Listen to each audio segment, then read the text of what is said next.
गौतम बुद्ध अक्सर अपने शिष्यों से कहा करते थे कि दुनिया की सबसे तेज छुरी हमारी जबान है और दुनिया के सबसे खतरनाक हथियार हमारे शब्द हैं, जो बिना किसी खून खराबे के लोगों को अंदर ही अंदर मार सकते हैं। हमारे शब्द हमारी ताकत हैं, लेकिन ये हमारी सबसे बड़ी कमजोरी भी हो सकते हैं अगर हमें नहीं पता कि कब, कहाँ, क्या और कितना बोलना है। यदि हम सही समय पर सही इरादे के साथ सही शब्दों का प्रयोग करते हैं तो यह हमें एक सफल व्यक्ति बनाता है। लेकिन अगर हम सही समय पर सही इरादे से सही शब्दों का इस्तेमाल नहीं करते हैं तो यह हमारे जीवन को नर्क से भी बदतर बना सकता है। तो आज मैं आपको मौन के ऊपर एक कहानी सुनाऊंगा और यह कहानी आपके जीवन को बदलने वाली है, आपको मौन की शक्ति का एहसास करवाने वाली है। जापान में एक बहुत ही प्रसिद्ध बौद्ध भिक्षु हुए, उनका नाम था रिझाई। रिझाई अकेले रहते थे जंगल के पास, दुनिया के शोर शराबे से दूर। रिझाई एक बहुत ही बड़े ध्यानी और प्रबुद्ध व्यक्ति थे और इसीलिए वो पूरे जापान में बहुत प्रसिद्ध भी थे। एक दिन एक राजकुमार रिझाई के पास आया और बोला, प्रिय भिक्षु, मैं हमेशा थका हुआ, निराश और परेशान महसूस करता हूँ। मेरा मन बहुत अशांत रहता है। हालांकि मेरे पास सब कुछ है, दौलत, शोहरत, सुख सुविधाएं, जो हर व्यक्ति चाहता है या पाने की इच्छा करता है, लेकिन फिर भी मेरे अंदर इतनी अशांति और चिंता क्यों है? रिझाई ने कहा, इस प्रश्न का उत्तर तुम जानते हो, बस तुमने कभी इसकी तलाश नहीं की। रिझाई ने आगे कहा, मैं एक प्रयोग करना चाहता हूँ, क्या तुम करना चाहोगे? इस प्रयोग के बाद तुम्हारे जीवन में किसी भी तरह की अशांति और चिंता नहीं रहेगी। यह सब सुनकर राजकुमार बहुत हैरान हुआ। उसने रिझाई से कहा, बताइए मुझे करना क्या है? अपने मन की शांति के लिए मैं कुछ भी करने को तैयार हूँ। भिक्षु रिझाई ने एकदम शांत स्वर में उत्तर दिया, अगले 10 दिनों तक तुम मेरे आश्रम में रहोगे और एक सामान्य व्यक्ति की तरह अपना जीवन व्यतीत करोगे और इन 10 दिनों तक तुम एकांत में अकेले मौन बैठे रहोगे, जितना हो सके कम बोलोगे। राजकुमार भिक्षु की बात से सहमत हो गया। पहले दिन राजकुमार को लगा कि उसका मन सामान्य से अधिक अशांत और विचलित है।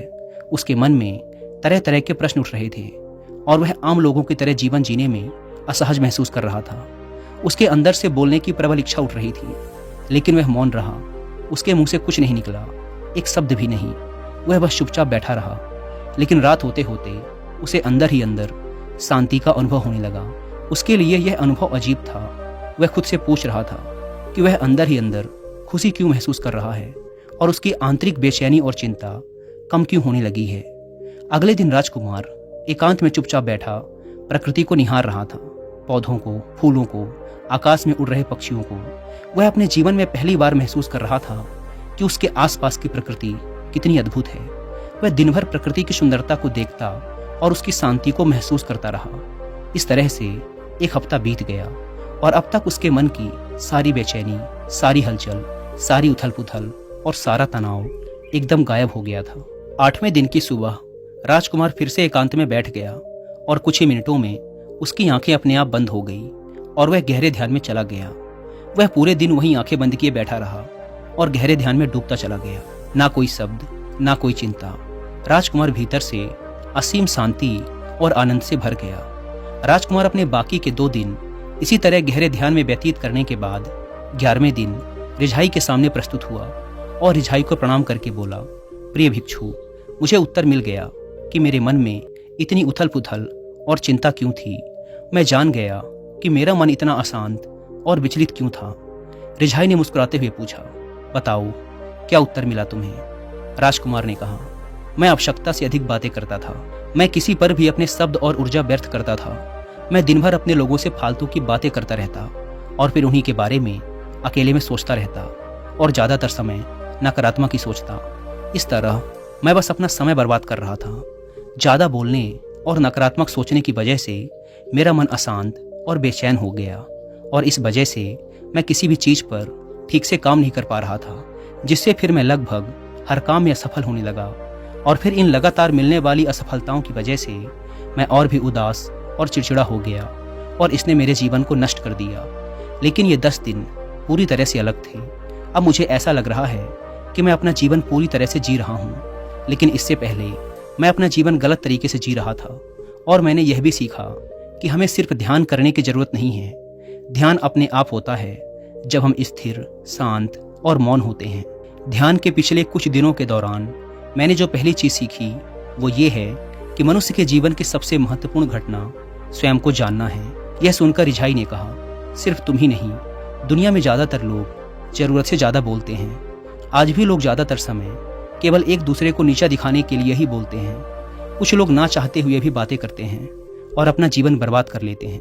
दोस्तों, मैं यहाँ पर आपको इस टॉपिक से रिलेटेड एक रेलेवेंट ऑडियो बुक भी रिकमेंड करूंगा, जिसका नाम है the power of the spoken words, जिसे आप हिंदी में सुन सकते हैं कुक एफएम ऐप पर। हमारे शब्दों में हमारे जीवन को बदलने की शक्ति है। हम कैसे बोलते हैं और कैसे सोचते हैं, इस पर अधिक ध्यान देकर हम अपनी परिस्थितियों को बेहतर बना सकते हैं। The power of the spoken words आपको मदद करेगी आपके जीवन में पॉजिटिव चेंजेस लाने में, जो आप हमेशा से चाहते थे। और जिन्हें कुक एफएम के बारे में नहीं पता, यह इंडिया का सबसे बड़ा ऑडियो शो प्लेटफॉर्म है, जहां पर आपको मिलते हैं 10,000 से भी ज्यादा ऑडियो शोज, वो भी 7 इंडियन लैंग्वेजेस में। 2.5 मिलियन से भी ज्यादा एक्टिव पेड सब्सक्राइबर्स हर महीने 45 लाख घंटे से भी ज्यादा का कंटेंट कुक एफएम पर सुनते हैं, और इसमें हर महीने 4200 घंटों से भी ज्यादा का न्यू कंटेंट अपलोड कर दिया जाता है। इस प्लेटफॉर्म का मंथली सब्सक्रिप्शन पड़ता है 99 रुपीज़ का, लेकिन अगर आप यूज करते हैं कूपन कोड WI50 तो आपको इसके फर्स्ट मंथ के सब्सक्रिप्शन पर मिलेगा सीधा 50% का डिस्काउंट, यानी आपको पड़ेगा 99 की बजाय सिर्फ 49 रुपीज़ का। इस ऐप को डाउनलोड करने की link description and first comment पर मिल जाएगी। आइए कहानी पर वापस लौटते हैं। रिझाई ने राजकुमार को मौन का महत्व समझाते हुए कहा, एक बार गौतम बुद्ध से उनके शिष्यों ने पूछा, प्रिय बुद्ध, आप ज्यादातर समय चुप क्यों रहते हैं? बुद्ध ने कहा, क्योंकि मौन में मैं अपने भीतर अनंत शांति की गहराइयों में होता हूँ। मौन अपने भीतर उतरने की पहली सीढ़ी है। मौन के बिना स्वयं को जानना संभव है। स्वयं को जानने और समझने का पहला नियम है कि मौन हो जाओ।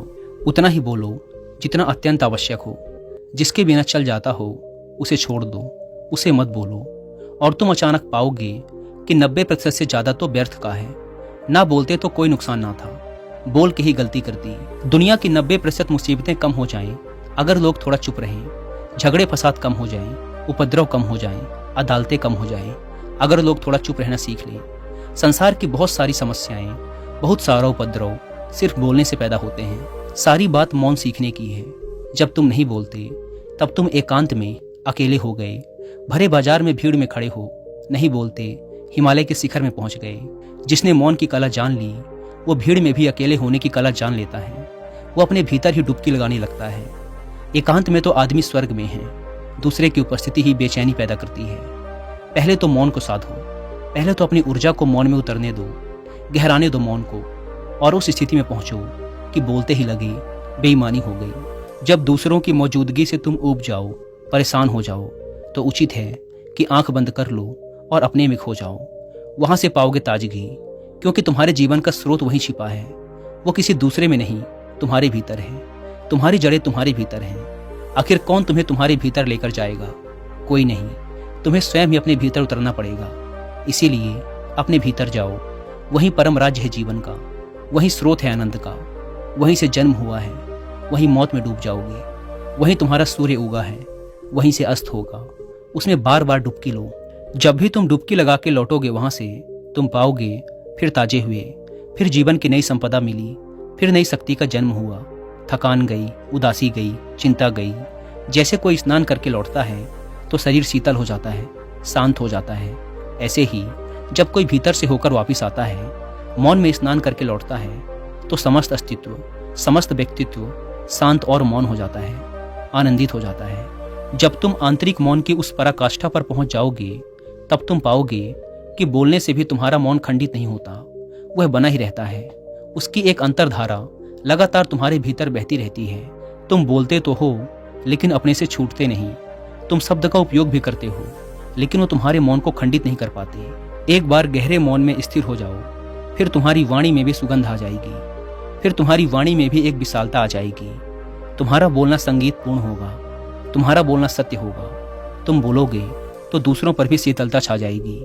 जैसे ही तुम अंदर से चुप होते हो, तुम इतने शक्तिशाली होने लगते हो कि समाज की निर्भरता तुम छोड़ने लगते हो, और तुम्हारे जीवन में एक मस्ती आती है जो केवल दीवानों के जीवन में होती है। तुम्हारे चेहरे पर एक नई रौनक आ जाती है। तुम्हारी आंखें किसी और ही ओज से भर जाती हैं, और तुम अनंत शांति के समुद्र में डूबने लगते हो। इतना कहकर भिक्षु रिझाई ने अपनी बात खत्म की और वो मौन में चले गए। राजकुमार भी उनका धन्यवाद कर अपने महल वापस चला गया। दोस्तों, आपने भी अनुभव किया होगा कि बहुत ज़्यादा बात करने से दिमाग अशांत हो जाता है, जिससे हम अपने दिमाग पर नियंत्रण खो देते हैं और साथ ही अपना ध्यान भी खो देते हैं। जो लोग बहुत ज़्यादा बोलते हैं उनके पास किसी एक काम पर ध्यान केंद्रित करने की काबिलियत नहीं होती। वो अपने किसी भी लक्ष्य पर पूरी तरह से केंद्रित नहीं हो पाते, और अगर हम केंद्रित नहीं हैं तो जीवन की सच्चाई को समझ नहीं पाएंगे और ना ही कभी मनचाही सफलता हासिल कर पाएंगे। इसके अलावा भी आपने देखा होगा कि जो लोग अधिक बोलते हैं वो अक्सर लोगों के बीच हंसी का पात्र बन जाते हैं, और जो लोग कम बोलते हैं और अपनी बात पर कायम रहते हैं उन्हें लोगों से सम्मान मिलता है।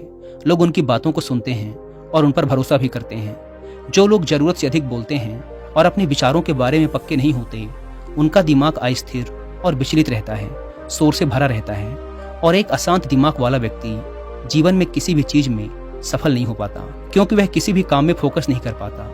यदि किसी व्यक्ति को यह पता है कि उसे कब, कहाँ और क्या बोलना है, तो वह व्यक्ति सच में बहुत बुद्धिमान है, और ऐसा व्यक्ति जहाँ भी जाता है उसका व्यक्तित्व तो आकर्षण का केंद्र बन जाता है, और वह जो कुछ भी करता है उसमें सफल होता है। अगर हम किसी महान और सफल व्यक्ति के व्यक्तित्व को गहराई से देखें तो पाएंगे कि वो कम बोलते हैं और कम से कम शब्दों में अपनी बात खत्म कर देते हैं। वह बोलने से पहले वो चीज़ों और जिसके बारे में उसे बोलना है उनके बारे में गहराई से सोचते हैं। लेकिन जो लोग बहुत ज़्यादा बोलते हैं, बहुत बार वो झूठ भी बोलते हैं और अपनी बातों से दूसरों के मन और विचारों पर कचरा डालते रहते हैं। वो ज़्यादातर समय दूसरों की बुराई करते रहते हैं, इसीलिए उनके अपने भी उनसे नफरत करने लगते हैं और उनसे बचने की कोशिश करते हैं। हमारे भारतीय उपनिषदों में कहा गया है कि हमारे शब्द वास्तविक ब्रह्म शक्ति हैं। मौन से धैर्य आता है, धैर्य से ध्यान, और ध्यान से हम अपने जीवन के बारे में जागरूक हो जाते हैं। इसीलिए अगर हम ज़्यादा बात करते हैं तो हम मौन को खो देते हैं, जो मन की शांति का पहला स्तंभ है। दोस्तों, आज से हम भी मौन का अभ्यास करते हैं। आज से हम भी वही बोलेंगे जो ज़रूरी है, और हम कोशिश करेंगे कि कम से कम शब्दों में अपनी बात खत्म करें, और हो सके तो कोशिश करेंगे कि रोज़ कम से कम 30 मिनट एकांत में चुपचाप बैठें। और मुझे पूरा विश्वास है कि इससे हम सब के अंदर एक सकारात्मक बदलाव जरूर आएगा। इसी के साथ इस वीडियो को ख़त्म करते हैं। मुझे उम्मीद है कि आपको इस वीडियो से काफ़ी कुछ सीखने को मिला होगा। और जाने से पहले एक बार फिर याद दिला दूं कि कुकू FM पर the power of the spoken words book की हिंदी ऑडियो बुक को सुनना ना भूलें, और मंथली सब्सक्रिप्शन पर 50% डिस्काउंट के लिए आप WI50 कूपन कोड का इस्तेमाल भी कर सकते हैं। धन्यवाद।